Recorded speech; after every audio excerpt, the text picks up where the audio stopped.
ఫిబ్రవరి 19 చరిత్రలో ఈ రోజు ఏం జరిగిందో ఇప్పుడు తెలుసుకుందాం. 1630 ఫిబ్రవరి 19న ధైర్యానికి ప్రతీక అయిన హిందూ హృదయ సామ్రాట్ ఛత్రపతి శివాజీ మహారాజ్ పూణేలోని శివనేరి కోటలో జన్మించారు. ఈ రోజును దేశంలో ముఖ్యంగా మహారాష్ట్రలో శివ జయంతిగా జరుపుకుంటారు. మరాఠా సామ్రాజ్యానికి పునాది వేసింది శివాజీ మహారాజ్.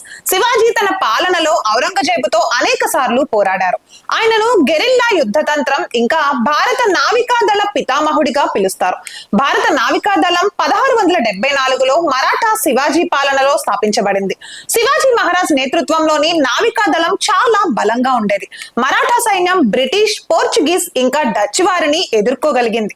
2022లో ప్రధానమంత్రి నరేంద్ర మోదీ భారత నౌకాదళం యొక్క కొత్త జెండాను ఆవిష్కరించారు. నావికాదళం యొక్క కొత్త జెండా శివాజీ మహారాజ్ నుండి ప్రేరణ పొందింది. కొత్త జెండా ఎగువ ఎడం వైపున త్రివర్ణ పతాకాన్ని అలాగే ఉంచారు. కానీ బానిసత్వానికి చిహ్నంగా ఉన్న సెయింట్ జార్జ్ శిలువను తొలగించి దాని స్థానంలో శివాజీ మహారాజ్ ముద్రతో ప్రేరణ పొందిన ఒక బొమ్మ ముద్రించారు. మాధవ్ సదాశివరావు గోల్వాల్కర్ 1906 ఫిబ్రవరి 19న మహారాష్ట్రలో జన్మించారు. ఆయన రాష్ట్రీయ స్వయం సేవక్ సంఘ్ యొక్క రెండవ సర్ సంఘచాలక్. గురూజీ గోల్వాల్కర్ తన జీవితం దేశానికి అంకితం చేశారు. ఇంకా అనేక మంది స్వచ్ఛంద సేవకులను జాతీయ ప్రయోజనాల కోసం పని చేయడానికి ప్రేరేపించారు.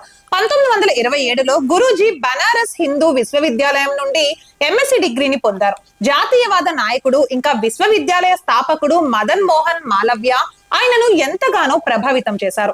తరువాత ఆయన BHUలో జంతు శాస్త్రం బోధించారు. అందుకే ఆయనకు గురూజీ అని పేరు వచ్చింది. ఆ తర్వాత 1932లో గురూజీని BHUలో సర్సంఘ్ చాలక్ గా నియమించారు. ఆయన 1973 జూన్ 5న తుది శ్వాస విడిచారు. 1915 ఫిబ్రవరి 19న స్వాతంత్ర సమరయోధుడు గోపాలకృష్ణ గోఖలే ముంబైలో మరణించారు. ఇక 1905లో జరిగిన బెనారస్ సమావేశంలో ఆయన కాంగ్రెస్ అధ్యక్షుడిగా ఎన్నికయ్యారు. ఇక ఈ సమావేశంలోనే బెనారస్ హిందూ విశ్వవిద్యాలయానికి పునాది వేయబడింది. తర్వాత 1907లో మితవాదులు ఇంకా తీవ్రవాదుల మధ్య విభేదాలు తలెత్తినప్పుడు పార్టీ రెండుగా విడిపోయింది. కానీ సైద్ధాంతిక విభేదాలు ఉన్నప్పటికీ గోపాలకృష్ణ గోఖలే గరం దళ్ నాయకుడు.